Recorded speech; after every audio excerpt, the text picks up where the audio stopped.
Hey there guys, so I'm back with episode 7 of WandaVision, and yeah, it was another great episode. In this episode, it's kind of in like the 20s realm now. I don't know whether it's the noughties or the early 10s, but in this episode it's going for like the Parks and Rec office, the Modern Family approach to it, that mockumentary stuff, and like a television show in reality. They take moments to talk to the screen on their particular view on a certain matter, which is great, and I mean it works really well. And you go to show that like Wanda, she starts to lose control. She can't control everything now, and I think it's because we're close towards present day. Vision is great, of course. I mean, he's really does his own thing in the episode, and he's trying to get back to home, and something happens, like anything, there's always like a particular anomaly that happens, and it's perfectly synchronized, and it reminds me so much of the Truman Show when he's trying to get out of town, but there's always something like a traffic jam happens at the last second, which is just great. Kate Denningson's character, Darcy Lewis, is just great in this episode. I mean, she helps Vision trying to get back home, and like Vision ditches her.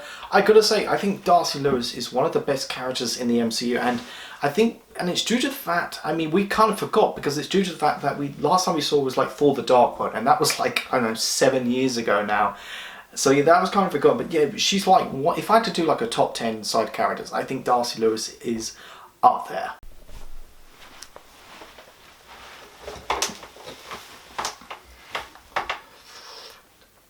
Teyonah Parris's character, Monica, we all know she was going to become Photon in this episode, and we know how she was going to get the powers. She would go through the dome one more time, and that would like manipulate her cells.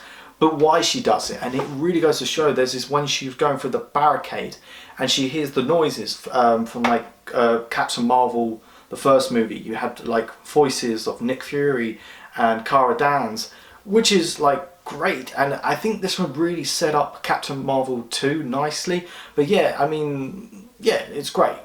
And of course, at the ending, it was revealed that Catherine Haynes' character is actually Agatha Harkness. Oh my god, yeah, I knew that since episode 1. It was kind of like hinting that for like a while, but I liked how they actually showed it in like, they showed like this kind of montage, and they used music which is very similar to the sitcom from the 60s, The Monsters, which is great. But they showed it in each episode how she kind of played the puppet master, and it goes to show like Quicksilver, that was done by Agatha Harkness. And I mean, I'm thinking she has the power to get people from other universes, so I think it's Quicksilver from the X-Men films, but he's been brainwashed, so he's kind of like, I don't know, Agatha Harkness minion. That was great. I mean, I think the next episode won't play like a big role what's happening. I think it's going to be more backstory. It's going to take place straight after Endgame, and we're going to see how this is all kind of set up to the whole Westview. Overall, yeah, it was another great episode. I can't wait to rewatch it.